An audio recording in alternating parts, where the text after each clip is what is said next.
Halo Ayah Bunda, saya Dr. Nurmazia Tinida, spesialis anak di Rumah Sakit Sultan Syariansah. Ya, nama beken saya Dr. Nida. Oke, seperti yang Bapak, Ibu, Ayah Bunda tahu, saat ini sedang booming atau lagi in-innya ya, kasus gondongan kalau bahasa Indonesianya. Kalau bahasa ilmiahnya adalah parotitis epidemika. Nah, apa itu parotitis epidemika? Parotitis itu adalah sebenarnya penyakit infeksi akut yang disebabkan oleh virus. Nah, virus apa? Virus golongan paramoxivirus. Penyakit ini penyakit yang sebenarnya bisa sembuh dengan sendirinya. Ya, penyakit ini termasuk yang bergantung dengan daya tahan tubuh si host atau penderita. Ya, nah, ini memang sebenarnya penyakit parotitis ini sudah lama sejak dahulu kala dan endemis di seluruh dunia. Ya, dulu sebelum tersedia vaksin itu hampir setiap tahun itu endemis, bahkan banyak, terutama menyerang anak-anak usia 5 sampai 10 tahun paling banyak, namun masih juga bisa menyerang dewasa muda.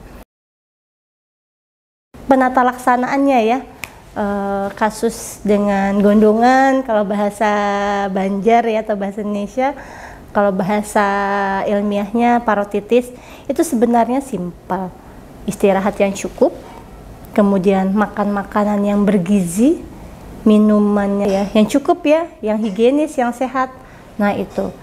Kalau ada gejala-gejala panas, bisa dibantu dengan pemberian penurun panas ya.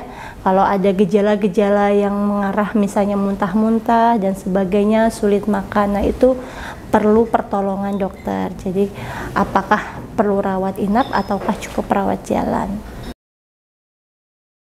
Untuk penyakit ini dia menyerang apa sih? Menyerang kelenjar dan persarafan.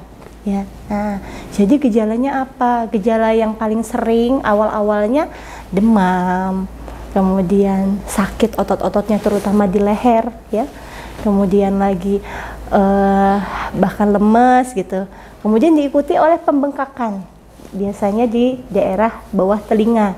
Bisa satu, bisa dua-duanya, gitu, ya. Kemudian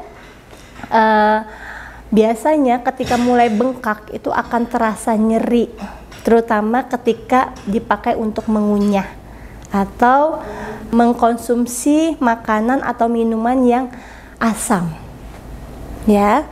Nah, jadi itu gejala-gejalanya. Biasanya kalau misalnya sudah 2-3 hari bengkak, nanti ketika sudah bengkaknya besar mulai maksimal, nah itu gejalanya akan berkurang nyerinya, baru kemudian akan mengecil, kemudian membaik ya. Nah itu sebenarnya untuk gejala yang ringan, tapi hati-hati, parotitis ini ada komplikasinya loh. Nah komplikasinya apa? Biasanya sih komplikasi ini terjadi pada anak yang usianya remaja, dewasa atau usia dewasa ya. Komplikasi yang cukup menakutkan ya, itu misalnya pada laki-laki bisa menyebabkan peradangan di kelaminnya, namanya orchitis. Tahu efek samping kedepannya bisa menyebabkan impotensi, bahkan steril. Artinya apa? Bisa tidak punya anak. Nah itu komplikasi yang salah satu yang ditakutkan. Hal ini juga bisa terjadi peradangan pada alat kelamin perempuan.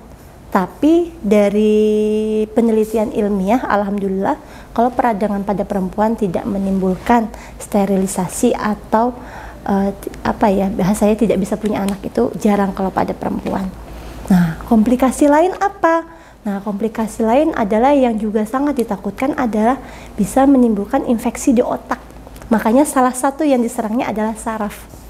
Nah itu bahasanya meningitis atau ensefalitis. Meningitis itu radang selaput otak, ensefalitis radang otak. Ya tentu kalau sudah namanya menyerang otak, komplikasinya tentu hati-hati akan menimbulkan gejala sisa. Nah gejala sisa itu yang ya tidak hanya yang ditakutkan bisa menimbulkan kematian ya. Gejala sisa itu contohnya anaknya jadi lemah, tadinya bisa jalan jadi tidak bisa jalan, jadi kejang-kejang, epilepsi bahasanya ya. Tadinya otaknya bagus, cerdas, jadi menurun, bahasanya istilahnya retardasi mental. Nah itu ya, jadi memang termasuk penyakit yang mudah sembuh, bisa sembuh kalau daya tahan tubuh si penderitanya baik, namun bisa juga menimbulkan komplikasi. Makanya karena ada komplikasi yang berat ini disediakan juga salah satunya vaksin untuk mencegahnya. Oke, baik. Saat ini juga ada di kita tradisional ya, katanya obat-obatan. Salah satu yang banyak di masyarakat kita pemberian blau. Nah, apa itu? Apakah itu mitos? Apakah fakta? Apakah memang bisa menyembuhkan? Sebenarnya itu mitos ya, tidak ada bukti ilmiah yang cukup yang mengatakan bahwa pemberian blau itu menyembuhkan dari penyakit parotitis ya. Jadi sebenarnya cukup dikompres, bisa dikompres dengan air hangat ya, tidak perlu yang dioleskan blau. Oke. Ya, sekiranya cukup sekian penjelasan dari saya. Apabila ayah bunda ada yang masih bingung, ingin tanya lebih lanjut, bisa datang berkonsultasi di Poliklinik Spesialis Anak Rumah Sakit Sultan Suryansa, atau bisa DM langsung ya ke rumah sakit kita. Nanti insya Allah pertanyaan ayah bunda yang masih yang ayah bunda masih bingung, masih belum jelas, bisa ditanyakan secara langsung di situ. Baik, terima kasih. Salam sehat semuanya. Assalamualaikum warahmatullahi wabarakatuh.